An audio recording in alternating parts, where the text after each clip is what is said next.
Twin paradox ये बहुत important जो आज हमने डिस्कस करना है।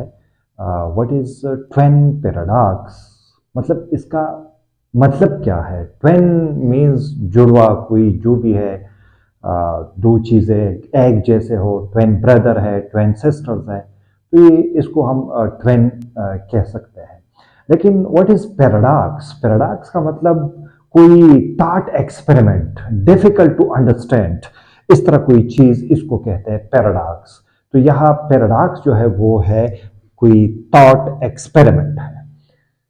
देखिए, ये मैंने कुछ इस तरह लिखा है कि the special theory of relativity was introduced by Einstein and deals with material inertial frame. ये हमें पता है कि ये आइंस्टाइन ने ये जो थ्योरी डेवलप कर दी, और ये सिर्फ और सिर्फ वैलिड है for inertial frame of reference. This theory predicts that time will slow down for an object moving at a very high speed relative to a stationary observer। और ये भी हमें टाइम डायलेशन में ये हमने डिस्कस किया हुआ है कि टाइम जो है वो स्लो हो जाती है फॉर एन ऑब्जर्वर। एक रेस्ट पे एक ऑब्जर्वर है और वो एक ऑब्जेक्ट को स्टडी कर रहा है जो वो बहुत ज़्यादा high speed related to the speed of light से मूव कर रहा है, तो उसके लिए वो जो टाइम है वो स्लो हो जाती है। शॉर्टली आफ्टर आइंस्टाइन पब्लिकेशन, जब आइंस्टाइन ने ये पब्लिकेशन की, N apparent contradiction to this theory was pointed out, which became known as twin paradox। जैसे ही आइंस्टाइन ने ये थ्योरी पब्लिश कर दी, तो उसके पब्लिकेशन के फौरन बाद एक कंट्रोडक्शन आ गया। लोगों ने एक थॉट एक्सपेरिमेंट कर दिया और उस थॉट एक्सपेरिमेंट को फिर नाम दिया गया ट्विन पैराडॉक्स। इसका आर्गुमेंट क्या है, ट्विन पैराडॉक्स है क्या चीज, आगे देखें। आर्गुमेंट ये है कि the argument deals with a pair of twins who are a certain age, let's say 25 years old। ये आर्गुमेंट था कि फर्ज कर ले हमारे पास एक दो ट्विंस है और दोनों का एज जो है वो 25 years है। One of these twins climbs into a ship that travels at a very high speed to some distant star and back while the second remains on earth। कुछ इस तरह हो जाता है कि फर्ज कर ले एक ट्रेन जो है वो स्पेसशिप में बैठ के चला जाता है एक डिस्टेंट स्टार की तरफ, और जब वापस आ जाता है अर्थ पे तो क्या होता है, ठीक है, ये हाई स्पीड से ये मूव कर रहा है और वापस आ जाता है। If we take the reference frame of twin on earth and apply the special theory of relativity, ये बात इंपॉर्टेंट है।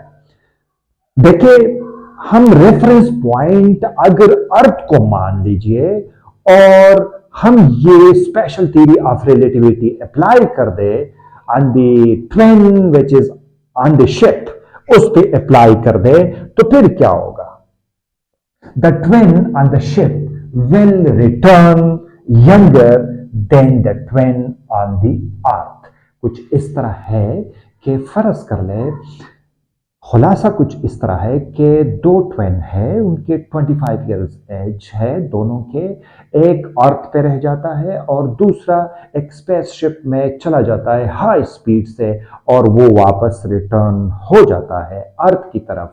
अगर रेफरेंस फ्रेम को हम मान ले अर्थ और special theory of relativity apply कर दे, तो according to special theory of relativity क्या होगी, ये होगी कि ये जो स्पेसशिप में बंदा है वो ट्विन है, वो यंगर होगा as compare to the twin on the earth. अच्छा, that is the twin on earth will age more than twin in the ship.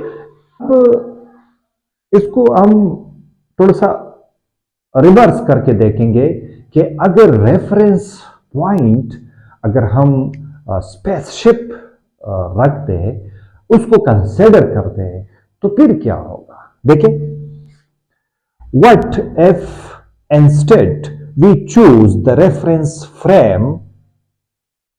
In such a case, the spaceship is stationary while the earth moves away and back again.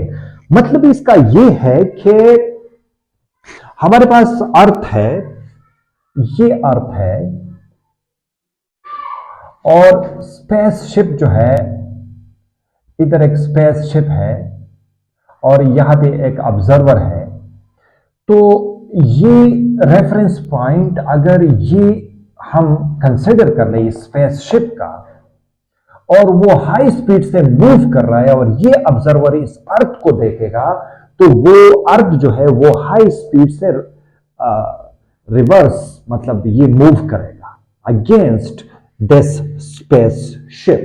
मतलब इस observer को ये लगेगा कि ये जो अर्थ है ये बिल्कुल अपोजिट डायरेक्शन में ये मूव करता है, और जब ये वापस आ जाता है तो उसको ये लगेगा कि ये जो अर्थ है ये इस की तरफ आ रहा है, मतलब अर्थ इज इन मोशन।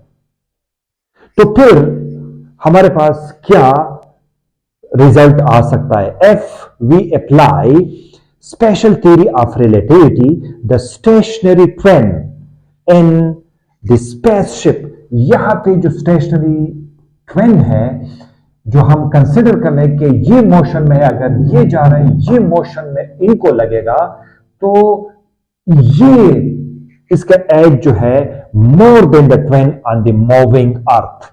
मतलब यहां पे जो अर्थ इसके लिहाज से मूव कर रहा है, तो इसको ये लगेगा कि इसकी जो एज है वो ज्यादा होगी, इसकी जो एज है ये कम होगी। तो फिर क्या होगा? This is the exact opposite of what was obtained before। जो हमने पहले बात की थी इसके बिल्कुल अपोजिट है। Is this a contradiction? अब यहां पे पॉइंट ये आ जाता है, देखिए सिंपल सी बात, कुछ वर्ड्स में इसको मैं बयान कर देता हूं। वो जो पहले मैंने आर्गुमेंट इस तरह लिखा था कि फर्ज कर ले ये अर्थ है, ये स्पेसशिप है, यहां पे एक ऑब्जर्वर जो ट्रेन है, ट्रेन 1 इसको कंसिडर करता हूं, और यहां पे है ट्रेन 2। अब अगर स्टेशनरी पॉइंट में ये कंसिडर करता हूं और ये जो ऑब्जर्वर है स्पेसशिप में चला जाता है और वापस आ जाता है, तो फिर अगर रेफरेंस पॉइंट ये है, तो जो स्पेसशिप में बंदा है, जो ट्रेन है, वो यंगर होगा और as compare to this one. अब इसको रिवर्स करते हैं। रिवर्स कुछ इस तरह करता हूं कि रेफरेंस पॉइंट में स्पेसशिप में जो ऑब्जर्वर है, जो ट्रेन है, ये कंसिडर करता हूं, और इसको ये ऑब्जर्वर देख रहा है, ये वाला। जब ये हाई स्पीड से मूव कर रहा है, तो उनको, इस ऑब्जर्वर जो ट्रेन है, उनको ये लगेगा कि ये जो अर्थ है ये अपोजिट डायरेक्शन में मूव कराएगा। लेकिन जब ये वापस आ जाता है तो उनको ये लगेगा ये इनकी तरफ आ रहा है। तो अब स्टेशनरी रेफरेंस पॉइंट ये है, तो इसके लिहाज से ये जो ऑब्जर्वर है इसका टाइम कम होगा और इसका ज्यादा होगा। तो ये है कंट्रोडक्शन। मतलब ये कंट्रोडक्शन आ गया इसमें। मतलब ये जो थॉट एक्सपेरिमेंट था, ये जो पैराडॉक्स था, इसमें ये क्वेश्चन उड़ गया था कि ये तो एक कंट्रोडक्शन आ गया। मतलब कैसे हो सकता है कि एक अर्थ का भी यंगर हो सकता है और स्पेसशिप का भी यंगर हो सकता है, अगर रेफरेंस पॉइंट हम डिफरेंट ले ले तो इसका क्या सॉल्यूशन है, इसको हमने देखना है। अच्छा, देखिए एक पॉइंट क्लियर होना चाहिए कि फर्ज कर ले, recall that the special theory of relativity can be applied to inertial frame. ये इंपॉर्टेंट है।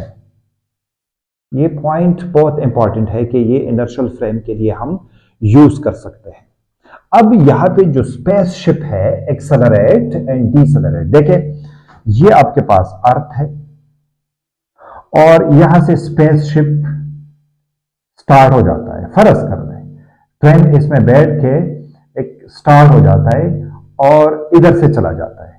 तो जब ये स्टार्ट हो जाता है और ये एक्सेलरेशन, इसमें जब ये स्पीड इंक्रीज करता है, मतलब वेलोसिटी इंक्रीज करता है, तो इसी वजह से इसकी वेलोसिटी में चेंज आ जाती है और एक्सेलरेशन आ जाता है। फर्ज कर ले ये उधर चला जाता है तो वापस जाके इधर भी एक्सेलरेशन आ जाता है, और जब ये वापस अर्थ की तरफ आ जाता है तो फिर डीसेलरेशन आ जाता है। तो इसका मतलब ये है कि ये जो स्पेसशिप के जो मोशन है ये इनर्शियल फ्रेम नहीं है, ये है नॉन इनर्शियल फ्रेम। और स्पेशल थ्योरी ऑफ रिलेटिविटी जो है वो इनर्शियल फ्रेम के लिए वैलिड है। इसका मतलब ये है कि ये हम कंसिडर नहीं कर सकते। तो दूसरी बात यह है कि जो अर्थ है, अर्थ पे इसके एक्सेलरेशन है, बहुत बहुत स्मॉल एक्सेलरेशन है, लेकिन इसको as a inertial frame consider किया जा सकता है। तो पहली वाली बात यह है कि अर्थ पे अगर कोई ऑब्जेक्ट है, कोई ऑब्जर्वर है और कोई इस तरह एक हाईली एक बॉडी मूव करके इसमें एक्सेलरेशन ना हो, डिसेलरेशन ना हो, तो फिर ये जो चीज है, ये जो टाइम डायलेशन है, ये वैलिड रहता है। लेकिन जो ट्विन पैराडॉक्स का जो कंसेप्ट था, जो थॉट एक्सपेरिमेंट लोगों ने किया था, वो थॉट एक्सपेरिमेंट तो गलत साबित हो गया। उनका यही जो थॉट एक्सपेरिमेंट, ये सिर्फ और सिर्फ उन्होंने ये एक थॉट एक्सपेरिमेंट इस तरह किया था कि फर्ज कर ले अगर इस तरह हो जाए तो फिर ये दोनों चीजें आ सकती है जो हमने अभी डिस्कस कर दिए कि स्टेशनरी रेफरेंस पॉइंट अर्थ को कंसिडर कर ले या स्पेसशिप को कंसिडर कर ले, तो फिर तो ये एक कंट्राडिक्शन आ जाता है। लेकिन फिर ये एक्सप्लेन किया गया कि नहीं, ये जो स्पेशल थ्योरी ऑफ रिलेटिविटी है ये सिर्फ और सिर्फ इनर्शियल फ्रेम के लिए वैलिड हो सकता है, लेकिन ये जो स्पेसशिप जा रहे वापस आ रहे तो फिर ये तो इनर्शियल फ्रेम नहीं रहता, ये नॉन इनर्शियल फ्रेम रहता है।